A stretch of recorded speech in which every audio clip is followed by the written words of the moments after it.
हुए मेरे मन मंदिर के आराध्य प्रातः स्मरणीय परम पूज्य गुरुदेव जी, अर्चनीय वंदनीय संत समाज, समस्त संत गुरुजनों के चरण कमलों में त्रिवार बंदगी करते हुए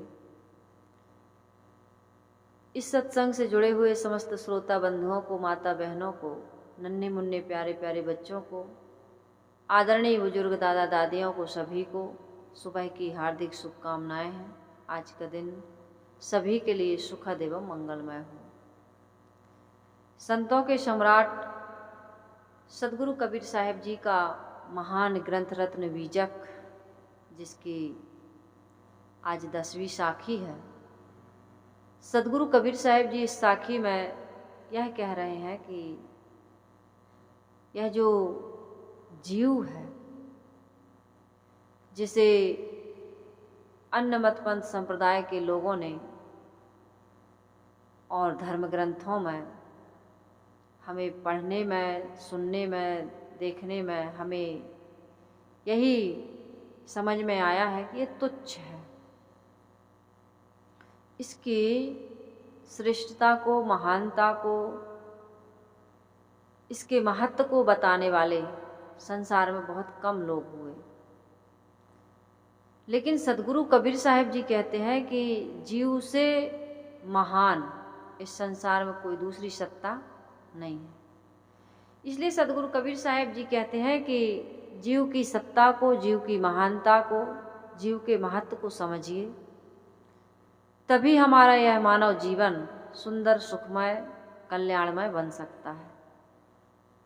सदगुरु कबीर साहिब जी इसमें कह रहे हैं कि जो जानहु जीव आपना, करहु जीव को सार, जियरा ऐसा पाहुना, मिले न दूजी बार।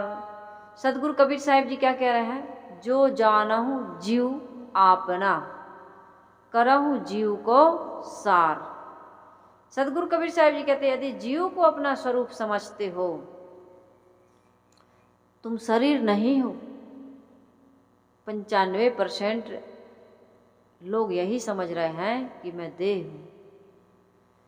लेकिन हमारे जो विवेकी महापुरुष होते हैं, हुए हैं या जो आज हैं, उन्होंने यही बताया है कि जीव ही सर्वश्रेष्ठ सत्ता है।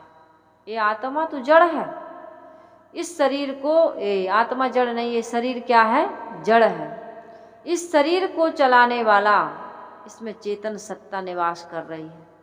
बाला का हो, बाली का हो, वो स्त्री और पुल्लिंग इन दोनों लिंगों से ऊपर है। तो उस आत्मा के बारे में सदगुरु कबीर साहिब जी कहते हैं कि उसको आप समझिए, उसको जानिए, क्योंकि जब तक वो है तभी तक आप और हम हैं। यदि वो निकल गया तो हम नहीं और आप नहीं। कोई ईश्वर ब्रह्म परमात्मा, कोई देवी देवता, कोई इष्ट, कोई उपास, कुछ भी नहीं है। पहले जीव तब शिव, पहले आत्मा तब परमात्मा। आत्मा को जो समझ लेता है, आत्मा को जो जान लेता है, आत्मा में जो स्थित हो जाता है, आत्मबोध, आत्मस्थिति जो प्राप्त कर लेता है, उसके लिए मानो सब कुछ पाया हुआ है। जैसे वीणा वादक है, उसकी आवाज़ हमें बहुत अच्छी लगती है, वीणा की आवाज़ बहुत अच्छी लगती है। कोई भी वाद्य संगीत को हम सुनते हैं, उसकी आवाज़ हमें बहुत अच्छी लगती है, लेकिन हम उसे पकड़ नहीं सकते। लेकिन वीणा वादक को पकड़ लें, तबला वादक को पकड़ लें, तो मान लीजिए आवाज़ को हमने पकड़ लिया।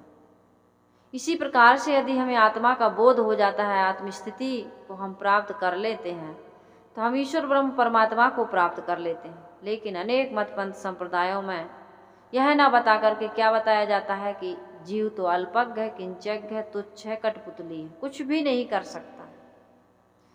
जबकि ऐसा नहीं है। बंधेओ कीट मरकट की नाई, सबही नचावत राम गोसाई। ये भावुकता में कह देना ये अलग बात है। लेकिन यदि विवेक किया जाए, विचार किया जाए, तो जीव कठपुतली नहीं है। इसका कोई दूसरा सूत्रधार नहीं है। जीव स्वतंत्र कर्म भूमिका में आया हुआ है, इसे विवेक और विचार मिला हुआ है, कर्म करने की स्वतंत्रता मिली हुई है। एक चीज में स्वतंत्रता है कि कर्म करने में आप स्वतंत्र हैं, हम स्वतंत्र हैं, लेकिन कर्मों को करने के बाद उस फल को पाने में हम स्वतंत्र नहीं है। ना उस कर्म के फल को कोई काट सकता है, ना बदल सकता है, ना रोक सकता, वो तो मिलेगा। आप आग में हाथ डालेंगे, संत हो, महात्मा हो, चोरी से डालें, छुपके डालें, दिन में डालें, रात में डालें, बूढ़ा डाले, बच्चा डाले, आग को पकड़े या आग में हाथ डाले, उसका हाथ जलेगा, ये नियम है। हाँ, आप आग को छुएं या न छुएं, इसमें आप स्वतंत्र हैं। लेकिन आग को छू लें और आप कहें कि मैं ईश्वर हूँ, ब्रह्म हूँ, परमात्मा हूँ, साधु संत हूँ, हैं, मैंने तो धोखा से आग पकड़ ली थी, मैं नहीं जानता था, तब भी से आपका हाथ, हमारा हाथ जलेगा कि नहीं जलेगा? कभी पकड़ के देख लेना, है ना।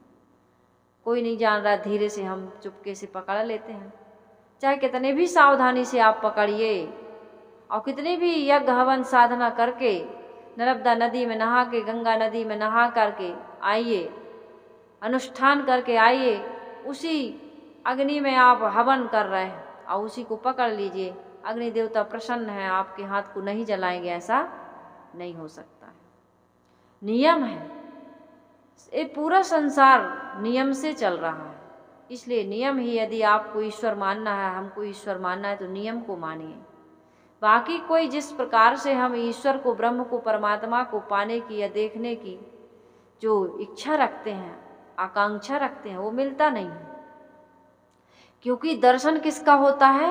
दृश्य का। दृश्य क्या होता है? रूप। रूप क्या होता है? जड़।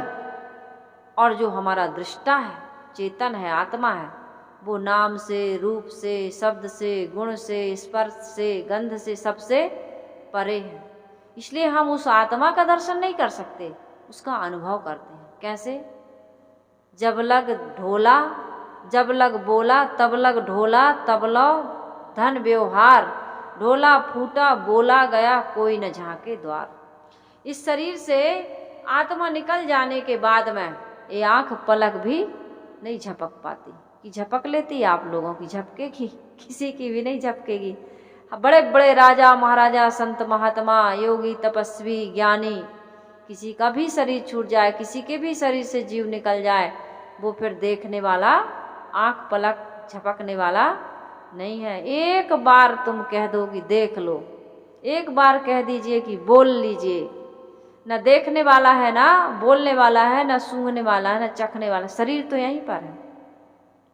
इसलिए वहाँ पर तारा को समझाते हैं राम, प्रभु रामचंद्र जी समझाते हैं कि तारा, तुम्हारा पति तो जिससे तुम प्रेम करती थी, जिसके गले लगती थी, है ना, जिसको अपना पति मानती थी, वो 5 तत्वों से निर्मित शरीर यहीं पर पड़ा है।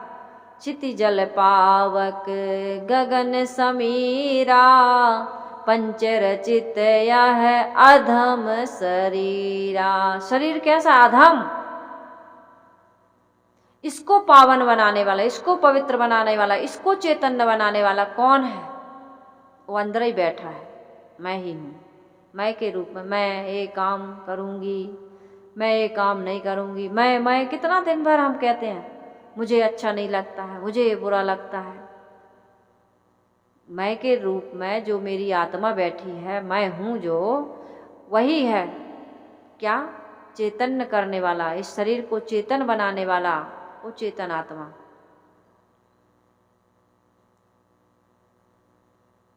लेकिन उसका बोध हमें नहीं है, उसका ज्ञान हमें नहीं है, उसकी कभी हमें कोई शिक्षा और उपदेश नहीं मिला कि वो सर्वश्रेष्ठ सत्ता है। वो यदि निकल जाए तो किसी तीर्थ की, मूर्ति की महिमा गा पाएंगे? किसी भगवान से, ईश्वर ब्रह्म परमात्मा से मिलने के ख्वाब देख पाएंगे? नहीं देख पाएंगे। इसलिए उसका आदर करो। सदगुरु कबीर साहिब जी कहते, जो मिला है हम उसका आदर नहीं करते। बिल्कुल हकीकत बात है। जो सहज में हमको मिल जाता है, उसका महत्व तो हमें समझ में आता ही नहीं है। पत्नी का महत्व तो नहीं समझते, पति का महत्व तो नहीं समझते, माता पिता का महत्व तो नहीं समझते, रिश्ते नातों का महत्व तो नहीं समझते। हमारे पास जो धन संपत्ति है, है ना, उसका हम महत्व नहीं समझ सकते। कहाँ समझते हैं? यदि समझते तो सास बहू का झगड़ा, पति पत्नी का विवाद, या पड़ोसी से बोलता नहीं है, थोड़ी सी चीज़ के लिए, थोड़ी सी ज़मीन जायदाद के लिए भाई भाई से मुकदमा ठोक देता है, देवरानी जेठानी बोलती नहीं है। ये चीज़ों को महत्व दे रहे हैं, हम अपने जीव को महत्व कहाँ दे रहे हैं? और जो संबंध है हमारी जैसे दो भाई हैं, देवरानी जेठानी हैं, सास ससुर हैं, परिवार के लोग हैं, पति पत्नी हैं, उनका महत्व समझते तो हमको पड़ोसन अच्छी ना लगती, देवरानी जेठानी बुरी लगती हैं, सास बुरी लगती है। चार बूढ़ी माता बैठ जाएं, जवान बहनें बैठ जाएं, तो उनकी यही पंचायत होती है। उसी पंचायत में निर्णय होता है कि किसकी सास कैसी है, किसकी बहू कैसी, यही चर्चा होती है। पड़ोसन से बोलते हैं, लेकिन घर में सास से, देवरानी जेठानी से नहीं बोलते हैं। कहते हैं कि बैरी का मुख देख लेंगे लेकिन तेरा मुंह नहीं देखेंगे। किसको कह देते हैं? माँ को, सास को, ससुर को, कई बार पति पत्नी को एक दूसरे को कह देते हैं। तलाक की स्थिति आ जाती है। जिस शादी के लिए आदमी इतना ललायत होता है, उसी शादी को वो तोड़ देता है, संबंध को तोड़ देता है। तो मैं ये कह रही थी कि जो मिला है उसका महत्व समझिए। यही तो देवी और देवता हैं। ये शरीर ही हमारा मंदिर है। इस मंदिर में निवास करने वाला चेतन आत्मा ही सबसे बड़ा देवता है। मनुष्य ही देवी देवता हैं। हमारे पवित्र कर्म, उनके साथ सुंदर व्यवहार, पवित्र कर्म अर्थात पूजा पाठ व्रत उपवास ही पवित्र कर्म नहीं है। आप प्रेम से सास से बात करिए, आदर करिए, सम्मान करिए, जरूरतों की पूर्ति करिए, उनके कपड़े धोइए, उनको भोजन कराइए, उनको चाय पिलाइए, उनको नाश्ता कराइए, उनकी दवाई कराइए, जो भी जरूरत है। ये पूजा है, यही है पवित्र कर्म। पवित्र कर्म यह नहीं है कि मंदिर में जाके जल चढ़ा दिए, केवल उतना ही पवित्र कर्म है। अरे यदि आप घर में बूढ़ी सास की मैली कुचैली साड़ी को निरमा से धो करके प्रेस कर देते हैं, उसकी पीठ में मैल लगा हुआ है, आप घिस के रगड़ के नहला देते हैं, उसको नहाने के लिए शैम्पू है, साबुन दे देते हैं, ठंडी है तो गर्म पानी दे देते हैं, ये आपका पवित्र कर्म है। यही आपकी पूजा है। भाव शुद्ध रख करके प्रेम पूर्वक, आस्था के साथ, श्रद्धा के साथ, सुंदर भावना और विचारों के साथ आप भोजन बनाते हैं घर में, और सबको भोजन कराते हैं, सबको तृप्त कराते हैं, रुचि के अनुसार, इच्छा के अनुसार, ज़रूरत के अनुसार। बिल्कुल ये नहीं कि अपने लिए कुछ अलग थाली लग रही है और अपनी देवरानी के लिए, जेठानी के लिए, अपने बच्चों के लिए अलग, उनके बच्चों के लिए अलग, सास के लिए अलग और बहू के लिए अलग, पति के लिए अलग और किसी और के लिए अलग। ऐसा आप करते थे, पूजा नहीं है। मंदिर में जाकर के भी आप पूजा, जो जल चढ़ा रहे ना भगवान को, भगवान तो देख रहा है, अंतर्यामी कहते हो ना भगवान को। फिर जब तुम थाली बदलते हो, जब तुम बाड़ी खिसकाते हो, जब तुम मेड़ काटते हो, जब दुकान में मिलावट करते हो, जब सास के साथ कपट करते हो, तब भगवान नहीं देखता? भगवान तो अंतर्यामी, तब भगवान नहीं देखता क्या? वो तो हमारे आपके सबके अंदर बैठा और देख रहा है। सबके अंदर बैठ करके सबके कर्मों को, मन को, भावनाओं को देख रहा है। मंदिर में भगवान नहीं है भाई, अंदर में भगवान है।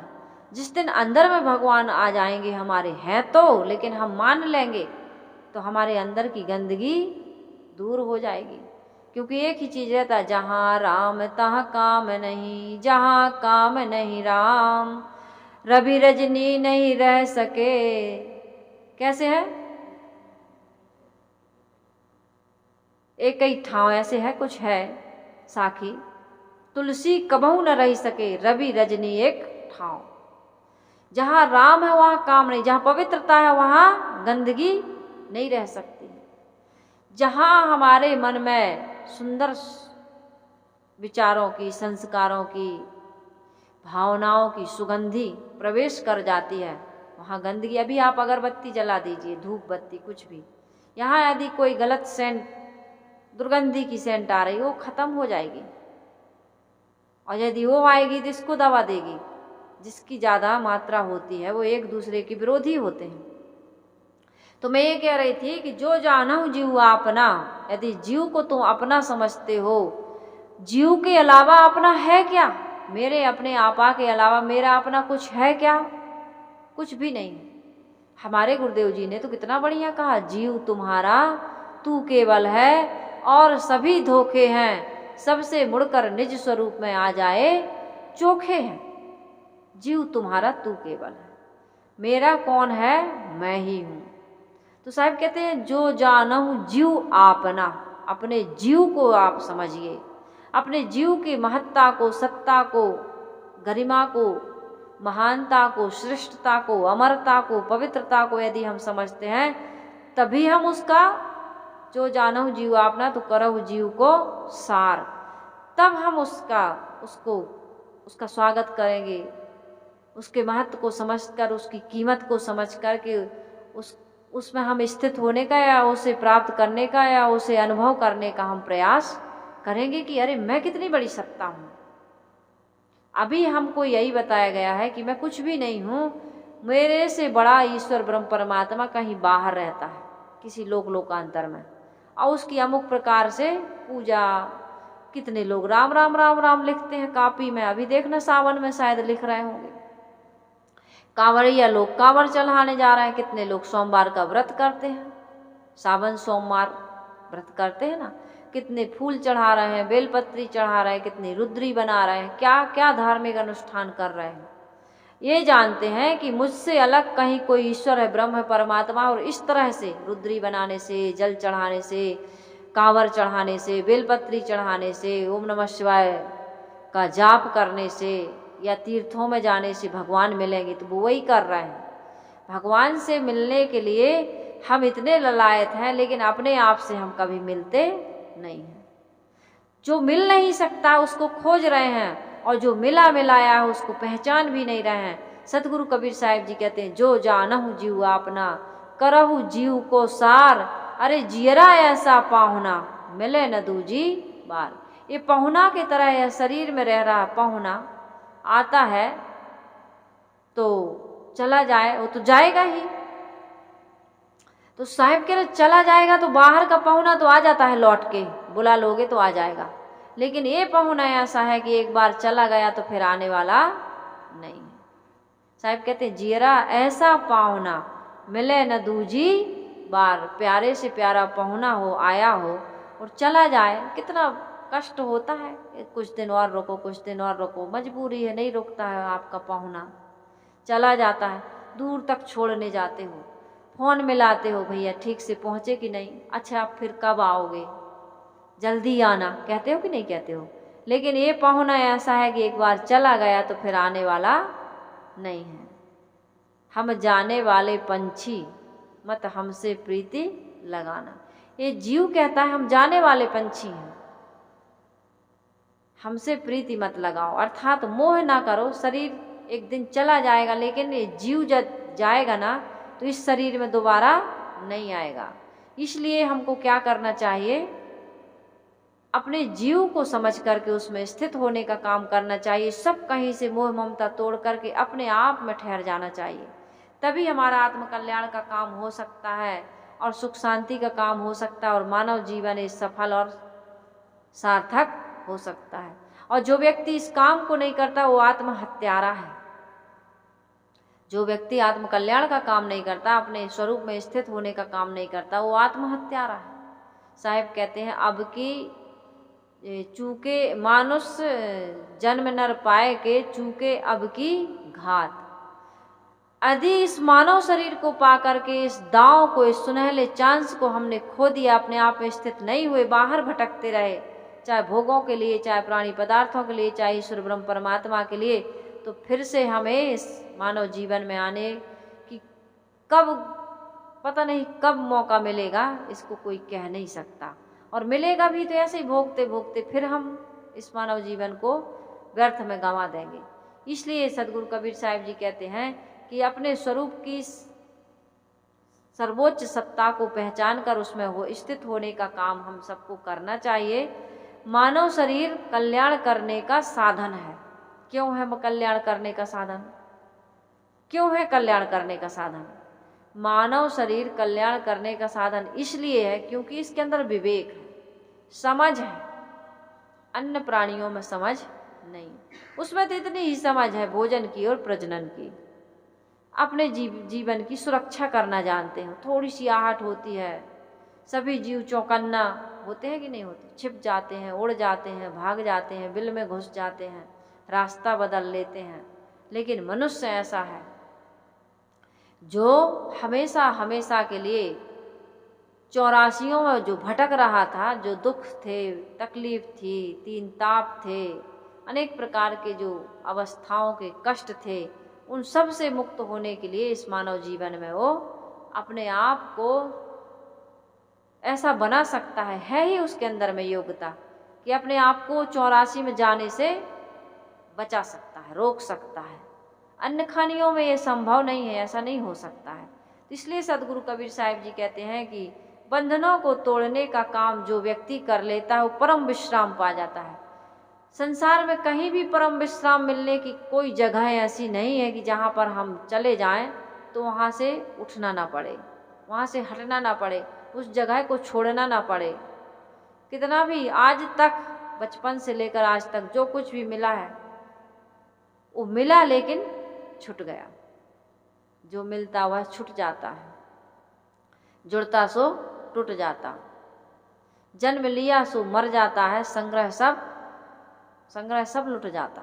सब कुछ विचार करके देखिए, आज तक जो कुछ मिला सब छूट चुका और जो आगे मिलेगा वह भी छूटेगा। ये शरीर ही छूट जाता है। अपनी शरीर की जो आज अवस्था है, क्या हम इतने ही बूढ़े पैदा हुए थे? किस रूप में, किस तरह से हम एक शिशु के रूप में पैदा हुए थे, छोटे से बच्चे के रूप में। धीरे धीरे सब खोते खोते अब वो आज 2 साल के बच्चे को आप देखेंगे तो जैसे आप दूसरे दिन जो पैदा हुआ था और दूसरे दिन देखे थे, वो शरीर, वो कोमलता, वो मासूमियत कहाँ रह गई? अब सब कुछ क्षण क्षण दिन पल पल बदल रहा है। हमारी सारी अवस्थाएं हमसे खोती जा रही हैं। लेकिन यहाँ पर सदगुरु कबीर साहिब जी कहते हैं कि इस जीवन में परम विश्राम चाहते हो तो एक ऐसी जगह है जो कभी भी बदलती नहीं, कभी भी छूटती नहीं, वहाँ से कभी भी उठ के हमको जाना नहीं पड़ेगा, कोई हमको वहाँ से निकाल नहीं सकता है। वो है अवस्था, वो है जगह, अपना आपा, अपना स्वरूप, अपनी स्थिति, आत्म स्थिति। बाहर का बनता बिगड़ता रहता है लेकिन भीतर न कभी बना है ना बिगड़ेगा। वो बना बनाया, उसको हम आप नहीं बनाते हैं, वो अपने आप में बना हुआ है। लोग कहते हैं उसको कोई बनाया होगा तब तो बना है, तो फिर उस बनाने वाले को भी कोई बनाया होगा। ये श्रृंखला कभी खत्म नहीं होती। अपना स्वरूप ऐसा है जो बना बनाया है, उसमें स्थित होकर के हम परम विश्राम पा सकते हैं। लेकिन परम विश्राम का काम, परम शांति का काम, मोक्ष का काम, कल्याण का काम हम नहीं कर पाते। इसलिए नहीं कर पाते कि जो जियरा है, जो दूसरी बार नहीं मिलता है, इसके महत्व को हम नहीं समझ रहे हैं और उसमें स्थित होने का काम नहीं कर पा रहे हैं। सदगुरु कबीर साहिब जी कहते हैं, जो जानहु जीव आप, जो जानहु जग जीवना, का जो जानहु सो जीव, पानी पचावहु आप ना, तो पानी मांगे न पीऊ। सदगुरु कबीर साहिब जी कहते हैं कि जो जानहु जग जीवना। अब यदि आप अपने जीव को समझते हैं, अपने जीव की महत्ता को, सत्ता को समझते हैं कि जीव ही अपना सर्वोच्च स्वरूप है और उसमें हमको स्थित होना चाहिए। यदि हमें उसमें स्थिति हो गई, उसमें स्थिति मिल गई, उसमें हम स्थित हो गए तो परम विश्रांति मिलेगी। तो सदगुरु कबीर साहिब जी अगली साखी कहते हैं कि यदि जीव को जान गए और जगत में जीना जान गए कि कैसे जीना चाहिए अब हमको, तो एक काम करो। साहिब कहते हैं यदि जीव को समझ गए, जीव के महत्व को समझ गए, जगत में जीना समझ गए, तो इसकी वानगी क्या है, इसकी पहचान क्या है, परख क्या है। जितनी भी हमने आज तक वासनाएं बना रखी थी उसको अब दग्ध करते जाएं, उसको नष्ट करते जाएं और दूसरी वासना ना बनने पाए, इसके लिए सावधान रहें। यही है साधना, और कोई साधन नहीं। अब हमारे जीवन में किसी प्रकार का दोष, दुर्गुण, विकार, किसी प्रकार की त्रुटि न रह जाए। अब हमको गाली, निंदा, झूठ, चोरी, हिंसा, व्यभिचार, ईर्ष्या, क्रोध, मान, छल का पूर्ण रूप से त्याग करना है। कभी भी इस मार्ग पर हमको फिसलना नहीं है। जो इस प्रकार से अपने आप को साध लेता है, अपने आप को इस प्रकार से साधना की कसौटी से कस लेता है, उसकी साधना सफल हो जाती है। और फिर क्या करता है वो, फिर जो वासना, जो विकार बना के रखा था वो तो उसने त्याग ही दिया, अब नए विकारों को बनाता नहीं है, तो उस व्यक्ति का आत्म कल्याण हो जाता है।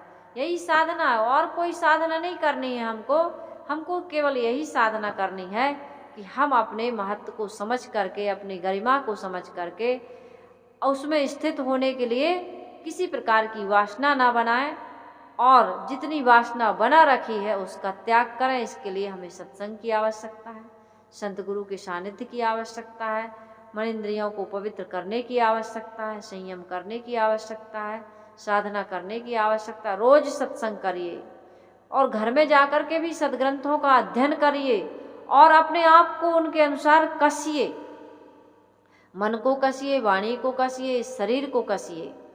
यदि जो मन, वाणी और शरीर को नहीं कसेगा तो उसकी साधना सफल नहीं हो सकती है। तो इसलिए इस साखी पर हम कल चर्चा करेंगे। आज इतना ही सत्संग होगा। सदगुरु कबीर साहिब जी की आज की साखी कि जो जानहु जीव आपना करहु जीव को सार, और जियरा ऐसा पाहुना मिले न दूजी बार। ये दूसरी बार मिलने वाला नहीं है। और जो हमको मिला है, जो जीव मिला है, जो आत्मा मिली है, जो इस शरीर में निवास कर रही है, उससे बड़ी कीमती वस्तु, महत्वपूर्ण वस्तु कोई संसार में दूसरी हो नहीं सकती है। इसलिए अपने महत्व को, अपने आत्मा को, अपनी गरिमा को समझने की आवश्यकता है।